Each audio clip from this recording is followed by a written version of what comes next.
Welcome to SVR academy. Republic day 1 day before మనకి Padma అవార్డ్స్ని announce చేస్తారు. Padma awards అనేది భారతదేశపు అత్యున్నతమైనటువంటి పౌర పురస్కారాలు.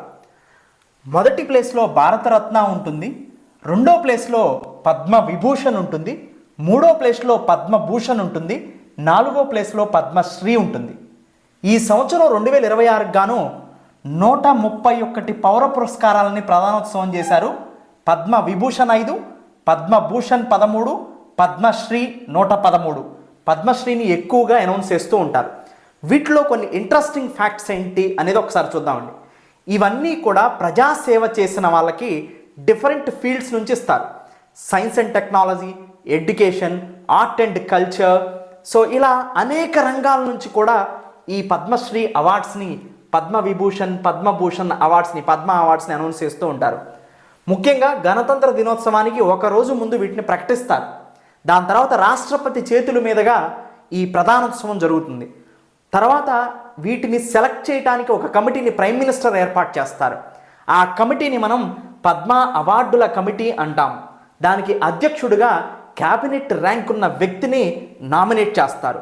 ఈ పద్మ అవార్డుల ప్రధానోత్సవాన్ని చేసేటప్పుడు ఒక సర్టిఫికెట్తో పాటుగా ఒక పథకం ఇలా ఉంటుంది, దీన్ని ప్రొవైడ్ చేస్తారు.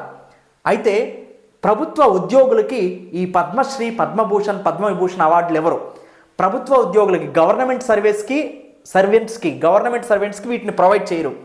ముఖ్యంగా గవర్నమెంట్లో ఉన్నటువంటి డాక్టర్స్కి కానీ సైంటిస్టులకు కానీ మాత్రమే ఇది ప్రొవైడ్ చేస్తారు.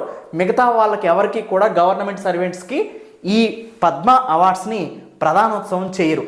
ఇంకొన్ని ఇంట్రెస్టింగ్ ఫ్యాక్ట్స్ని చూస్తే మ్యాక్సిమం 100%లో 99% కేసెస్లో మరణించిన తర్వాత ఈ పద్మ అవార్డ్స్ని ఎవరు, ఎప్పుడన్నా ఎక్సెప్షనల్ కేసులో మాత్రమే ఇస్తారు.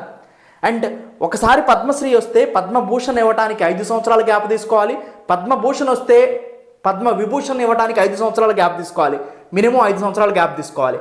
ఒకటే సంవత్సరంలో 120 అవార్డ్స్ కన్నా కూడా ఎక్కువగా ఇవ్వకూడదు అనేది రూల్ ఉంది. నెక్స్ట్, పద్మశ్రీ, పద్మభూషణ్, పద్మవిభూషణ్ వచ్చిన వాళ్ళు వాళ్ళ పేరు ముందు పద్మశ్రీ అని కానీ, పద్మభూషణ్ కానీ, పద్మవిభూషణ్ కానీ పెట్టుకోకూడదు. ఇవి బిరుదులు కాదు, ప్రజాసేవకి ఇచ్చినటువంటి గుర్తింపులు.